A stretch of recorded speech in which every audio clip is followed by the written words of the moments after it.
எல்லாருக்கும் ஒரு கனவு இருக்குல்ல. எனக்கும் ஒரு கனவு இருந்துச்சுங்க. ரொம்ப சிம்பிளான ஒரே ஒரு கனவு தான் இருந்துச்சு. அதிகாலையில எழுந்திருக்கணும். கரெக்ட்டா ஒரு 4 மணிக்காவது எழுந்திருக்கணும் அப்படிங்கிறது. அது மட்டும் இல்லங்க. நானும் சுறுசுறுப்பா எல்லா பெண்கள மாதிரி வேலை பார்க்கணும், மார்க்கெட்டுக்கு போகணும், வீட்ல ஆர்கனைஸ் பண்ணணும், புதுசு புதுசா டிஷ்ஷஸ் குழந்தைங்களுக்கு செஞ்சு கொடுக்கணும். அது மட்டும் இல்லாம தயிர், லெமனு, ஊறுகாய் அப்படிலாம் விரும்பி சாப்பிடணும். ஏன்னா இதெல்லாமே எனக்கு ரொம்ப பிடிச்ச ஒண்ணு. ஆனா ஒரு டைமிங்கில் ரொம்ப கஷ்டப்பட்டு ரொம்ப இந்த லைஃப் வந்து முடிஞ்சிருமோ, இந்த ராஜியோட லைஃப் இதோட முடிஞ்சிரும் அப்படிங்கிற ஒரு ஸ்டேஜெல்லாம் தாண்டி இந்த இடத்துக்கு வரும்போது இது ரொம்ப பெரிய ஒரு கிஃப்டாக தாங்க எனக்கு தெரிஞ்சிச்சு. கனவுன்னு ஒன்று சொல்லுவோம்ல, நிறைய பேருக்கு கனவு இல்லம் ஒரு கனவாகவே இருக்கும். இன்னும் சிலருக்கு திருமணம் ஆகணும், இன்னும் சிலருக்கு குழந்தை பிறக்கணும், இப்படி நிறைய பேருக்கு நடக்காத ஒரு விஷயம் நடந்துருமா அப்படிங்கிறதே ஒரு கனவாக இருக்கும். ஆனால் நடக்கக்கூடிய ஒரு விஷயம் நடக்குமான்றது ஒரு அற்பத்தனமான கனவோ அப்படின்னு தோன்ற அளவுக்குலாம் என்னுடைய வாழ்க்கையில் இருந்திருக்கு. இதெல்லாம் ரொம்ப ஓவராக இருக்குது. ஒரு வீட்டு வேலை பார்க்குறதும் காலையில் எழுந்திருக்கிறதெல்லாம் கனவா, இதெல்லாம் நாங்கள் நம்பணுமான்னு ஒரு சிலர் கேட்க தான் செய்வீங்க. அப்படி இல்லைங்க. ஒரு திருமணமாகி குழந்தைங்களுக்கு ஒரு 5-6 வயசு வரைக்கும் நல்லா இருந்துட்டு திடீர்னு ஒரு கிரிட்டிக்கல் ஸ்டேஜில் உடம்பு சரியில்லாமல் ஒரு லோ பிபின்னு ஹாஸ்பிட்டலில் சேரும்போது தண்ணியிலே கை வைக்கக்கூடாது, புளிப்பு சிட்ரிக் ஃப்ரூட்ஸ் எதுவுமே சாப்பிடக்கூடாது, தயிர் சேர்த்துக்கக்கூடாது, இதை பண்ணக்கூடாது, அதை பண்ணக்கூடாது, உடம்பு இப்படி வச்சுக்கணும் அப்படி வச்சுக்கணும்னு சொல்லி ரொம்ப கஷ்டப்பட்டு கிட்டத்தட்ட அதுலேருந்து 6 வருஷம் கடந்து வந்ததுக்கப்புறம் தான் இந்த ஸ்டேஜவே நான் தொட போகிறேன் அப்படிங்கிறது அப்போ எனக்கு தெரியாது. ஏன்னா அந்த உடம்பு சரியில்லாத ஒரு சுச்சுவேஷனுக்கு முன்னாடிலாம் நல்லா வேலை பார்ப்பேன். ஆனால் இந்த அளவுக்கு சாமி கும்பிட்டது கிடையாது. அதுதான் உண்மை. நிறையலாம் சாமி கும்பிட மாட்டேன். கோவிலுக்கு போனால் கூட அப்படி கணத்தில் ஒரு 2 போடு போட்டுட்டு அப்படி வந்துடுறது. நிறைய பேர் அப்படியே முட்டி முட்டி சாமி கும்பிடுவாங்க, பார்த்துருப்பீங்க. அழுது அழுது கும்பிடுவாங்க. அவங்கெல்லாம் பார்த்தா என்ன இவங்க இப்படிலாம் பண்ணுறாங்க அப்படின்னு தோணும். சாமி ஆடுறவங்கெல்லாம் பார்த்தா இவங்க ஏன் நடிக்கிறாங்களா இல்லை உண்மையாக தான் பண்ணுறாங்களா அப்படின்ற ஒரு கேள்விகள்லாம் இருக்கும். இன்றைக்கி இந்த ஸ்டேஜை தொடர்னா அதுக்கு முதல் காரணம் என்னுடைய சாய்பாபா அப்படின்னு தான் நான் இன்றைக்கி இந்த இடத்துல சொல்லிக்கிறேன். அந்த மாதிரி நான் ஹாஸ்பிட்டல்லேருந்து வரும்போது வாழ்க்கையை வெறுத்துட்டேன். வேணாம், இந்த வாழ்க்கையே தேவையில்லையோ அப்படின்னு தோணுச்சு. ஆனால் குழந்தைங்களுக்காக இருந்து தான் ஆகணும், வாழ்ந்து தான் ஆகணுங்கும்போது அந்த இடத்துல அந்த ஹாஸ்பிட்டலோட மெயின் என்ட்ரன்ஸில் சாய்பாபா கோவில் இருந்துச்சு. நீ உண்மையாகவே தெய்வமாக இருந்தேன்னா எல்லாத்தையும் பார்த்துக்கிட்டு இருக்க, எந்த ஒரு கஷ்டத்தையும் யாருக்கு கொடுக்கக்கூடாதுன்னு தான் நான் இவ்வளோ நாள் இருந்துக்கிட்டு இருக்கேன்னு சொல்லி அவர்கிட்ட இருந்து என்னுடைய வாழ்க்கை தொடங்குச்சு. அந்தளவுக்கு என்னோடய வாழ்க்கையில் அடுத்தடுத்து சோதனைகள் சாதனையாக தான் மாறி இருக்குது. அதுக்கு முதல் காரணம் என்னோடய பிரம்ம முகூர்த்த பூஜை. இந்த பிரபஞ்சத்துக்கு நிச்சயமாக உயிர் இருக்குது, நம்ம சொல்கிற எல்லாத்தையும் கேட்பாங்க அப்படிங்கிறதான் உண்மை. அதனால் அந்த இடத்துல பிள்ளையார் சொல்லி போடணும்னு நினச்சேன். ஏன்னா சின்ன வயசுலேருந்து பிரம்ம முகூர்த்த நேரத்தில் எழுந்திருக்கிறது படிக்கிறதுங்கிறது எனக்கு அவ்வளோ விருப்பம். அந்தளவுக்கு படிப்பேன். ஆனால் இந்த உடல் சரியில்லாமல் போய் அதுக்கப்புறமா தேறி வந்தேன்னு சொன்னேன் இல்லையா, அதுக்கப்புறம் பிரம்ம முகூர்த்த பூஜை பண்ணுறதுங்கிறது பெரிய கேள்விக்குறியாக இருந்துச்சு. ரொம்ப கஷ்டமாக இருந்துச்சு. வீட்டில் யாரும் சப்போர்ட் பண்ணல. எதுக்கு நீ இந்த மாதிரி பண்ணுற, இப்போ தான் உடம்பு சரியில்லாமல் போய் கொஞ்சம் தேறி வந்திருக்குன்னு நிறைய பேர் சொன்னாங்க. ஆனால் எனக்கு என்னவோ இந்த பிரம்ம முகூர்த்தத்தில் ஒரு ஜாக்பாட் இருக்குது அப்படிங்கிறது நிச்சயமாக தெரிஞ்சிச்சு. அது எனக்கு சொல்ல தெரியல, அது யார்கிட்டையும் வந்து உணர்த்த தெரியல ஆரம்பத்தில். இருந்தாலும் எழுந்திருக்கணும்னு ஒரு நாள் எழுந்திருப்பேன், மறுபடியும் 2 நாள் தூங்கிடுவேன், மறுபடியும் 3 நாள் எழுந்திருப்பேன், மறுபடியும் 4 நாள் தூங்கிடுவேன். இதெல்லாம் என்ன பொழப்புன்னு கேட்குற அளவுக்கு எங்கள் வீட்டில் சிரிப்பாங்க. ஒன்று எழுந்திரிச்சா ஒரே தான் எழுந்திருக்கணும், இல்லை எழுந்திருக்காமல் ஒரு 5:30 மணிக்கு எப்பயும் போல் எழுந்திருக்கணும்னு திட்டுவாங்க. அந்த மாதிரி இப்படியே தொடர்ந்து செய்ய அதுவே ஒரு பரீட்சயமாகி வழித்தங்கும் கல் தான் சிலையாக மாறுங்கிற மாதிரி இன்றைக்கி ஒரு சிலையாக தான் எனக்கு நான் தெரிகிறேன். எனக்கு மட்டும் இல்லை, ஒரு சிலர் என்னோட அதாவது என்னை கண்ணுக்கு முன்னாடி பார்த்துருப்பாங்கல்ல, இந்த பொண்ணுலாம் தேராதுன்னு நினச்சிருப்பாங்கல்ல, அப்படி நினச்சவங்களுக்கு முன்னாடி இன்றைக்கி வளர்ந்து நிற்கிறேன். ஒரு சிலர் இதெல்லாம் எப்படி வாய் பேசுது, இப்படி இல்லாமல் பேசும், இது ஸோ சைலண்ட் ஆச்சே அப்படின்னு பேசுகிறவங்களுக்கு முன்னாடிலாம் இந்தளவுக்கு நான் வளர்ந்துருக்கேன் அப்படிங்கிறது மிகப்பெரிய ஒரு பாக்கியம். அந்த பாக்கியத்தை எதுக்காகப்பா விட்டு கொடுக்கணும்? அதனால் நான் தொடர்ந்து செய்ய ஆரம்பித்தேன். அதைத்தான் உங்களுக்கும் இப்போ நான் சொல்கிறேன். வேறு ஒன்றுமே கிடையாது. இவ்வளோ லென்த்தியாக சொல்கிறேன்னா எல்லோரும் வந்து நான் இந்த வேலை பார்த்தேங்க, இந்த சட்னி அரைச்சேங்க, இந்த சமையல் பண்ணேங்கன்னு சொல்லுவாங்க. நான் ஏன் இதவே சொல்கிறேன்னா, நிறைய பெண்கள் இன்னும் பின்தங்கியே இருக்கீங்க. அதுக்காக கை நிறைய சம்பாதிக்கணுன்னா வேலைக்கு போகணுமா, ரொம்ப ஸ்ட்ரெஸ் ஆகணுமா, ரொம்ப வீட்டை அழகுபடுத்திக்கிட்டே இருக்கணுமானா நான் சொல்லலை. அட்லீஸ்ட் சோம்பேறித்தனத்தை விலக்கி வைக்கலாம்ல. டயர்டுங்கிறது வேறு, சோம்பேறித்தனம்ங்கிறது வேறு இல்லையா? இதை தான் நான் மறுபடியும் ஒவ்வொரு வீடியோலையும் நான் சொல்லிக்கிட்டே இருக்கேன். ஆனால் ஒன்று, வீடியோவை நான் எடுக்கும்போது ஒரு விதமாக எடுக்கிறேன், ஆனால் அதை சொல்லும்போது வேறு விதமாக மாறிடுது. மனசில் உள்ளதெல்லாம் கொட்டணும் போல் இருக்கும்னு சொல்லுவாங்கள்ல, அந்த இடம் தான் என்னோடய ஃபோனோன்னு தோணுது. ஏன்னா நான் கரெக்டாக நம்ம ஜுவாலஜிக்கல் பார்க் இருக்கு இல்லைங்களா, வண்டலூர் சைடு, அதுக்கு அந்த சைடு போயிட்டு வந்தோம், கணவரோடு போயிட்டு வந்திருந்தேன். ரொம்ப சந்தோஷமாக இருந்துச்சு. அப்படியே பச்சை பசேல்னு 2 பக்கமும் மரங்கள் உரச அப்படியே அந்த சத்தங்கள் கேட்க, காற்றுல அந்த வேகத்தில் வரும்போது ஒரு சவுண்டு கேட்கும்ல, படப்பட படப்படன்னு சத்தங்கள் கேட்க மனசெல்லாம் படப்படன்னு அடிச்சுக்கிற மாதிரி அவ்வளோ ஒரு சந்தோஷமாக பட்டாம்பூச்சி துளி குதிக்கிற மாதிரி தான் எனக்கு இருந்துச்சு. கணவரோட காரில் போகிறதுக்கும் இந்த மாதிரி பைக்கில் போகிறதுக்கும் ரொம்ப நல்லா இருக்கும் இல்லைங்களா, அதனால் அதெல்லாம் உங்கள்கிட்ட ஷேர் பண்ணணும்னு நினச்சேன். ஆனால் நான் ஒரு விஷயத்த சொல்லணுன்னா அதை எடுத்துகிட்டு போகும்போது அதை கரெக்டாக முடிக்கணும், அரைகுறையாக முடிச்சிடக்கூடாது இல்லையா? அதனால தான் பிரம்ம முகூர்த்தத்தோட பிரதிபலன் என்ன அப்படிங்கிறத என்னோடய லைஃப் ஸ்டைல் மூலியமாக இவ்வளோ நேரம் தெளிவாக சொல்லியிருப்பேன்னு நினைக்கிறேன்.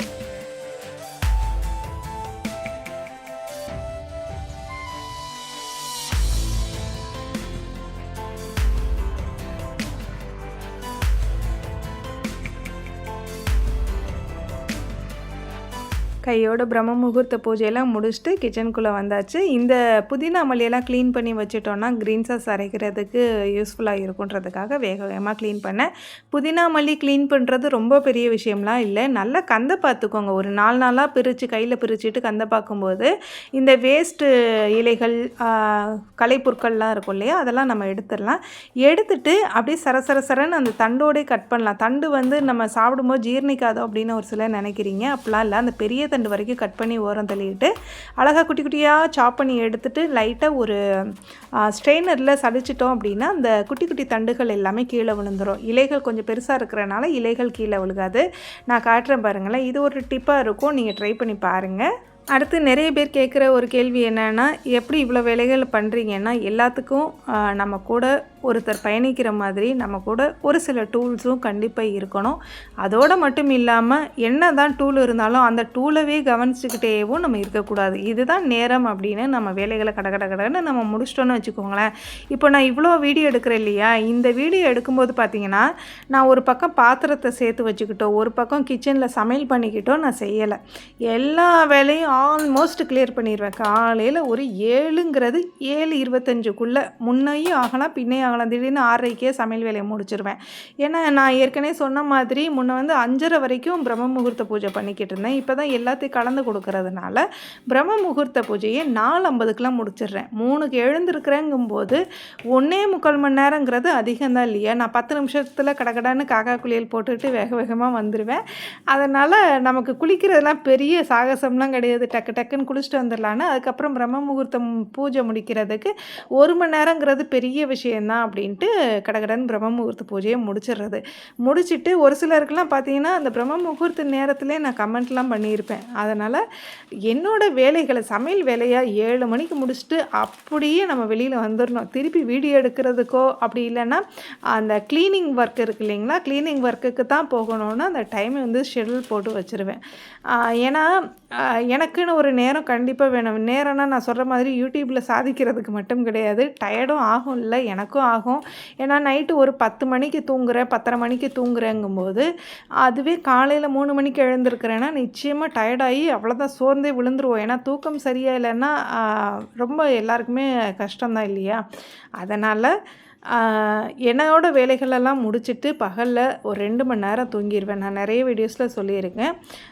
ஒரு 11 மணிங்கிறது அதிகபட்சம் என்னோடய கிச்சன் வேலை க்ளீன் பண்ணுறதா இருக்கட்டும், துணியை காய போடுறதா இருக்கட்டும், துணி மடிக்கிறதா இருக்கட்டும், பாத்திரம் கழுவுறதா இருக்கட்டும், துணி சாயந்தரமாக சீரியல் பார்த்துட்டு மடிக்கலாம் அப்படிலாம் யோசிக்க மாட்டேன். முடிச்சுட்டு எக்ஸ்ட்ரா வருதா அது என்னோடய வேலை, எனக்கான வேலை அப்படிங்கிறத மாற்றிக்கிடுவேன். அந்த மாதிரி 11 மணிங்கிறது அதிகபட்சம். 9 மணிக்கெலாம் வீடை பெருக்கி தொடச்சிடுவேன். அதுக்கப்புறம் துணி காய போட, எடுக்க, அதை மடிக்க, அதுக்கப்புறம் 1-2 வேலைகள் தான் வீம்புக்குன்னே பெண்களுக்கு இல்லத்தரசிகளுக்குன்னு தலைவலி கொடுக்குற வேலைகள்லாம் வரும். திடீர்னு மழை பெய்கிற மாதிரி இருக்கும், திடீர்னு பால் வச்சுருப்போம் பொங்கிரும், திடீர்னு பசங்க ஒரு ஸ்நாக்ஸ் இன்றைக்கி எக்ஸ்ட்ரா பண்ணுங்கன்பாங்க. அந்த மாதிரி ஒரு சில வேலைகள் அதிகமாகும்போது நேரங்கள் அதிகம் எடுத்துக்கிறோம். அதனால தான் அந்த மாதிரி சேஞ்ச் பண்ணிக்கிட்டே என்னோடய வேலைகளை இந்த நேரத்துக்குள்ளே முடிச்சுட்டு இந்த வீடியோஸ்லாம் இப்போ எக்ஸ்ட்ரா தான் நான் பண்ணுறேன். இப்போ எனக்காக வீட்டுக்காகன்னு மட்டும் நான் பண்ண கிடையாது. கிடையாது. இது ஒரு கண்டென்ட்டாக இருக்கணுன்றதுக்காகவே நான் இந்த வீடியோவை எடுத்துக்கிட்டு இருக்கேன். சரி, ஆரோக்கியமான க்ரீன் சாஸ் எப்படி பண்ணலான்னு பார்க்கலாம் வாங்க. இதுக்கு ஒரு கட்டு கொத்தமல்லி, ஒரு கட்டு புதினா எடுத்துக்கோங்க, ஒரு லெமன் எடுத்துக்கோங்க. லெமனை நல்லா புழிஞ்சு விட்டுட்டு தேவையான அளவு உப்பு, 2 பல் பூண்டு, 2 பல் முந்திரி எடுத்துக்கோங்க, 2 பல் அளவுக்கு இஞ்சி சேர்த்துக்கலாம். ஃபைனலாக இதில் 3 பச்சை மிளகா, 1 ஸ்பூன் அளவுக்கு சோம்பு போட்டுட்டோம் அப்படின்னா இந்த சில்லி சாஸ் இல்லைனா கொத்தமல்லி சாஸ் ரெண்டாவும் யூஸ் பண்ணிக்கலாம். ஏன்னா பச்சை மிளகாயை பொறுத்த வரைக்கும் நிறைய போட்டோன்னா அது சில்லி சாஸாக மாறிடும். இல்லை க்ரீன் சாஸாக இருக்கணும் அப்படின்னு நினச்சோன்னா இந்த மாதிரி லைட்டாக ஒரு 1/4 ஸ்பூன் அளவுக்கு தனி மிளகாய் தூள் சேர்த்துக்கோங்க. அவ்வளோதான். இதை லைட்டாக தண்ணி விட்டு ஃபைன் பேஸ்ட்டாக அரைச்சி எடுத்துட்டோம் அப்படின்னா நோ ஆயில் நோ பாயிலுங்கிற மாதிரி ரொம்ப அழகாக டேஸ்டியாக க்ரீன் சாஸ் பார்க்குறதுக்கே பொழிச்சுன்னு இருக்கும். இதை குருமா, அந்த கிரேவி ஏதாவது பண்ணுறோம், மஷ்ரூம் கிரேவி பண்ணுறோம், சிக்கன் கிரேவி பண்ணுறோன்னா அந்த டைமிங்கில் இந்த மாதிரி கொத்தமல்லியை தேடுறது, புதினாவை தேடுறது இல்லாமல் இந்த க்ரீன் சாஸை ஒரு ஸ்பூன் சேர்த்துக்கிட்டிங்க அப்படின்னா கமன்னு அவ்வளோ வாசனையாக இருக்கும். ட்ரை பண்ணி பாருங்கள். அவ்வளோதான். க்ரீன் சாஸ் ஒரு 10 நிமிஷத்தில் ரெடி பண்ணியாச்சு. கரெக்டாக குழந்தைங்களுக்கு ஏதாவது ஒன்று செஞ்சு கொடுக்கணுங்கிறதுக்காக ஒரு 3 மணிக்கு ஸ்டார்ட் பண்ணேன். க்ரீன் சாஸும் ரெடி பண்ணிவிட்டேன். கையோடு இந்த குக்கிங்கையும் முடிச்சிடலாம், மோமோஸும் செஞ்சு கொடுத்துடலாம் அப்படிங்கிறதுக்காக கடகடன்னு வேலையை பார்க்க ஆரம்பிச்சிட்டேன். பெண்களுக்கு எப்பயுமே ஒரு டூல் தேவைப்படும். ஆனால் அந்த டூலவே நம்ம கவனிச்சிக்கிட்டும் இருக்கக்கூடாது அப்படிங்கிறதுக்காக என்னோட கிச்சனில் எனக்குன்னு பெஸ்ட்டு ப்ராடக்ட் எது அப்படின்னு கேட்டால் கண்ணு மூடிக்கிட்டு நான் சொல்கிற ஒரு 2 ப்ராடக்ட் என்னென்னா கிளாஸ் கண்டெய்னர்ஸ். அது ஆயில் ஜக்ஸாக இருக்கட்டும், இல்லைனா இந்த மாதிரி ஸ்பைசஸ் போடுறதா இருக்கட்டும், கிராசரி ஃபில் பண்ணுறதா இருக்கட்டும், கிளாஸாக இருக்க போய் என்னால் க்ளீன் பண்ணவும் முடியுது, ஈஸியாக மெயின்டைன் பண்ணவும் முடியுது. உள்ளுக்குள்ளே என்ன இருக்குதுன்னு டிரான்ஸ்பரண்ட்டாக நமக்கு வெளியிலையும் தெரியுது. அது மட்டும் இல்லாமல் இதில் ஒரு 2 பாட்டில், இப்போ நம்ம ஒரு 10 பாட்டில் நமக்கு தேவைப்படுதுன்னா நான் 12 பாட்டிலாக வச்சுருப்பேன். அப்படிங்கும்போது ஒரு பாட்டில் அழுக்காகும்போது அந்த 11வது பாட்டில் எடுத்து அந்த இடத்துல செட் பண்ணி வச்சுருவேன். அடுத்ததாக பார்த்திங்கன்னா இந்த சாப்பிங் போர்டு, சும்மா சொல்லக்கூடாது, அவ்வளோ வேலைகளை நமக்கு ஒரே இடத்துல முடிச்சு கொடுத்துருது அப்படின்னு தான் சொல்லணும். முடிச்சு கொடுத்துருதுன்னா எந்த ரோபோட்டாக இருந்தாலும் சரி நம்மளை மாதிரி வேலை பார்க்காது.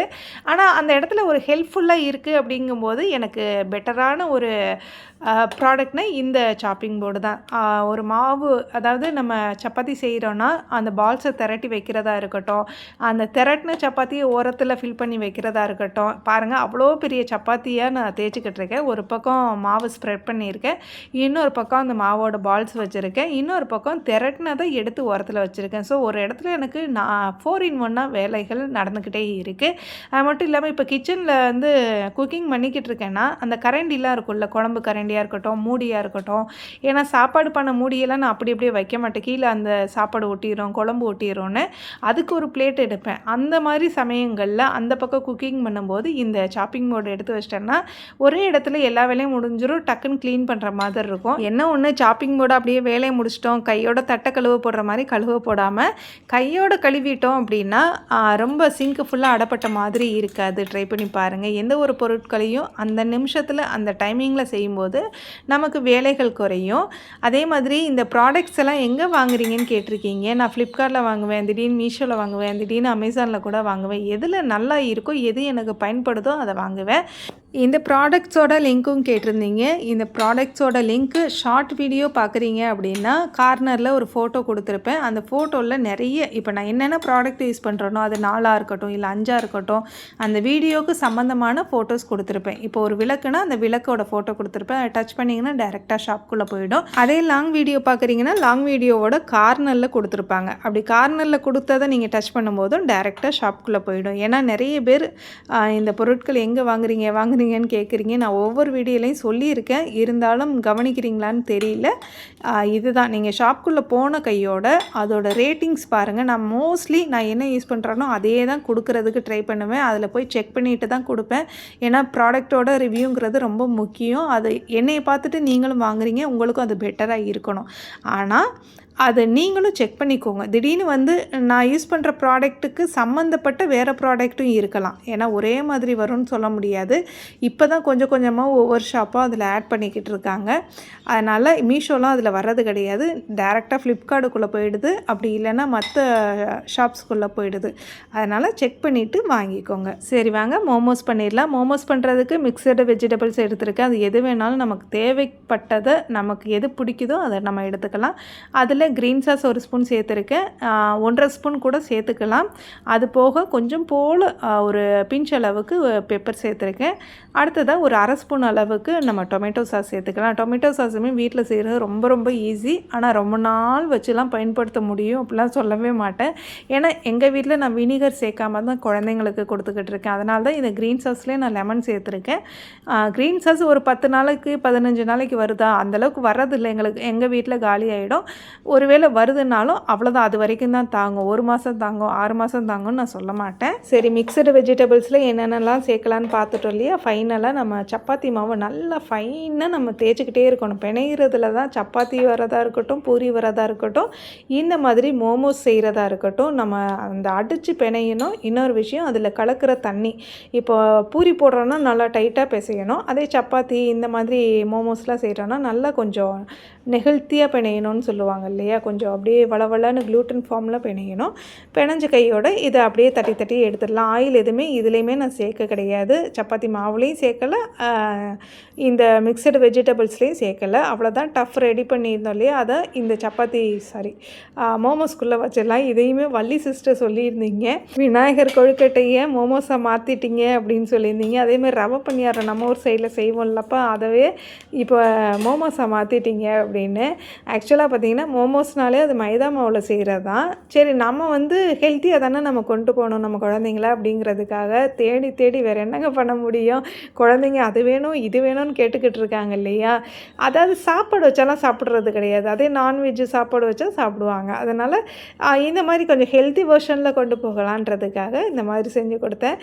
இதை அவிக்கிறதுமே பார்த்திங்கன்னா ஒரு 5 நிமிஷம் 6 நிமிஷம் விட்டோம்னாலே நல்லா அவிஞ்சிடும். உள்ள வெஜிடபிள்ஸ் நம்ம எதுவுமே தாளிக்கலையே, வேகுமான்னு கேட்டால் கண்டிப்பாக வேகும். ஏன்னா நம்ம அவிச்சிட்றதுனால இதில் எந்த ஒரு ஆயிலுமே நம்ம கலக்காதனால அவ்வளோ ஹெல்த்தியாக இருக்கும். குழந்தைங்களுக்கு சப்பாத்தி செஞ்சு கொடுக்குற நேரத்தில் இந்த மாதிரி ட்ரை பண்ணி பாருங்கள். ரொம்பவே நல்லாயிருக்கும், டேஸ்டியாக இருக்கும்.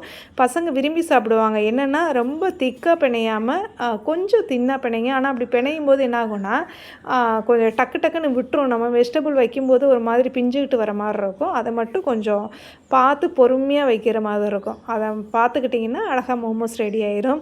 அழகாக பிரம்ம முகூர்த்த பூஜையெல்லாம் முடிச்சாச்சு. இதெல்லாம் மறுநாள்னு எனக்கு டைம் கிடைக்கும் போது எடுத்த வீடியோஸ் தான். சரி, நம்ம அதாவது வாராகி அம்பாளுக்கு பூஜை பண்ணுறதை பற்றி நேற்று ஷார்ட்ஸில் கொடுத்துருப்பேன் இல்லையா, அந்த டைமிங்கில் கொஞ்சம் க்ளீன் பண்ணிவிட்டு இந்த வீடியோலாம் எடுக்கலான்னு எடுத்தேன். நம்ம மணி பிளான்ட் பாருங்கள், அவ்வளோ புஷ்ஷியாக வளர்ந்துருக்காங்க. இவங்க எப்படி உங்களுக்கு மட்டும் இலைகளாக வளர்கிறாங்க, கொடி வளர மாட்டேங்கிறாங்கன்னு கேட்டிருந்தீங்க. ஆக்சுவலாக கொடியை கட் பண்ணிடுவேன். டேபிள் ரோஸ் நட்டு வைக்கிற மாதிரி ஒரு இடம் கேப் இல்லாமல் நட்டு வைக்கிறதுனால தான் இவங்க புஷ்ஷியாக இருக்காங்க. லீஃப் மட்டும் தெரிகிறாங்க. நல்லா அந்த கொடியாக வருது இல்லையா, அதை மட்டும் நான் கட் பண்ணி விட்டுருவேன். ஸோ அந்த செவத்தில் படறது, ஓட்டை போடுறது அந்த மாதிரி எந்த வேலையும் பண்ண மாட்டாங்க. கொஞ்சம் ஒரு 10 நாளைக்கு ஒரு தடவை மெயின்டைன் பண்ணுறதா. மண்ணு கிளற வேலை கூட மணி பிளான்ட்டுக்கு தேவையே கிடையாது. மற்ற எல்லா செடிகளுக்கும் மண்ணை கிளறி விடலாம், கிளறி விடணும், அது இம்பார்ட்டண்ட். ஆனால் இந்த மணி பிளான்ட்டுக்கு மட்டும் அது தேவையில்லை. ஏன்னா அதுவே தன்னோட மண்ணை உறுதிப்படுத்துகிறதா இருக்கட்டும், இலக்கம் கொடுக்குறதா இருக்கட்டும், தனக்குத்தானே செயல்படக்கூடிய ஒரு செடிகளில் இந்த மணி பிளான்ட்டும் ஒன்று. ஏன்னா சத்துக்களை உரியறதுக்கு முதற்கொண்டு இப்போ மற்ற செடிகள்லாம் நீங்கள் வைக்கிறீங்கன்னா அதுக்குன்னு சத்துக்களுக்கு ஏதாவது ஒரு உரங்கள் போடணும். ஆனால் மணி பிளான்ட்டை பொறுத்த வரைக்கும் உரங்கள் தேவை கிடையாது. ஒரு 2-3 நாள் தண்ணியை ஊற்றலைனாலும் தனக்குத்தானே அந்த காற்றில் இருக்கக்கூடிய அந்த தண்ணீரை உறிஞ்சிட்டு உயிர் வாழக்கூடிய ஒரு மிகச்சிறந்த ஒரு செடி அப்படின்னா, ஒரு வரப்பிரசாதம் அப்படின்னா இந்த மணி பிளான்ட்டாக தான் இருக்கும். தனக்குன்னு எந்த ஒரு சுயநலம் இல்லாத ஒரு உயிர் அப்படின்னா, தன்னை பற்றி யோசிக்காத உயிர்னால் அது இந்த மணி பிளான்ட்டாக தான் இருக்கும். அந்தளவுக்கு நமக்கு ஆக்சிஜன் கொடுக்குறதா இருக்கட்டும், இந்த காற்றில் இருக்கக்கூடிய நுண்ணுயிர் கிருமிகளை அழிக்கிறதா இருக்கட்டும், எல்லா வேலைகளிலும் ஒரு டிப்ரெஷன் இல்லாமல் நம்ம சந்தோஷமாக இருக்கிறோம். வெளியில் வந்துட்டோம், இந்த செடிகளை பார்த்துட்டு அவ்வளோ ஒரு சந்தோஷமாக இருக்குது, பார்க்குறதுக்கே கண்ணுக்கு குளிர்ச்சியாக இருக்குது அப்படின்னா அதுக்கு இந்த செடிகள் ரொம்ப பெரிய முக்கியத்துவம் கொடுக்குது அப்படின்னு தான் சொல்லணும். அதனால் இயற்கை வளர்ப்போம். இயற்கை தான் பிரபஞ்சம், பிரபஞ்சம் வேறு இயற்கை வேறு கிடையாது. பாருங்கள், பாருங்கள். அப்படியே சுற்றி செடிகள் மரங்களோடு நான் அந்த இடத்துல நின்று வேலை பார்க்கும்போது எனக்கு அந்த வேலையெல்லாம் பெருசாக தெரியலை. ஒரு சிலர் எப்படி செய்கிறீங்கன்னு கேட்டாலும் நான் அதுக்கு பதில் கொடுக்குறது இதுதான். எனக்கு இந்த இடத்துல வேலை செய்கிறதுக்காக, அதாவது இவங்க கூட பேசணுங்கிறதுக்காகவே வேலை செய்வேன். இங்கே வந்து க்ளீனாக இல்லைன்னா எனக்கு ஒரு மாதிரி மைண்ட் அப்செட்டாக இருக்கிற மாதிரி இருக்கும். அந்த அப்செட்டாக இருந்துட்டு இந்த வேலை செய்யலை அந்த வேலை செய்யலைன்னு யோசிக்கிறதுக்கு இங்கே அழகாக ஒரு 10 நிமிஷத்தில் அந்த வேலையை முடிச்சுட்டு போயிட போகிறோம், இதில் என்ன இருக்க போகுதுங்க அப்படின்ட்டு எனக்குள்ள என் மைண்டுக்கும் என்னோடய உடலுக்கும் ஒரு எக்ஸசைஸாக தான் இந்த வேலைகளெல்லாம் நான் தொடர்ந்து பண்ணிக்கிட்டே இருக்கேன்.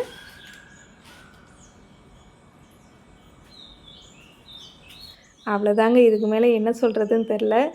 நிறைய சோதனைகள், சோதனைகளை தாண்டி சாதனைகள். அடுத்து என்ன செய்ய போகிறோம், ஃப்யூச்சர் எப்படி இருக்கும், சோம்பேறித்தனத்தை எப்படி விலக்கி வைக்கலாம், எந்தளவுக்கு வேலை பார்க்கலாம், எந்தளவுக்கு அடுத்தடுத்த ஒரு விஷயங்களை கொண்டு போகலாம். அது மட்டும் இல்லாமல் அப்படி என்னத்தை சாதிச்சிட்டிங்க எவ்வளோ நேரம் பேசுகிறீங்கன்னு கேட்குறவங்களுக்காக 30,000 சப்ஸ்கிரைபர்ஸ் என் பக்கத்தில் இருக்காங்கன்னு சொல்லிக்கிறது மட்டும் இல்லாமல் தோழிகள், தோழர்கள், சகோதரர்கள், சகோதரிகள், நிறைய அம்மாக்கள், அப்பாக்கள்னு இத்தனை சொந்தங்களை கொடுத்த என்னோட அன்பு சொந்தங்களுக்கு முதல்ல நன்றி சொல்லிக்கிறேன். இத்தனை பேர் என் கூட இருக்காங்கங்க அப்படின்னு நெஞ்சு நிமித்தி தைரியமாக தில்லாக சொல்லுவேன்ல.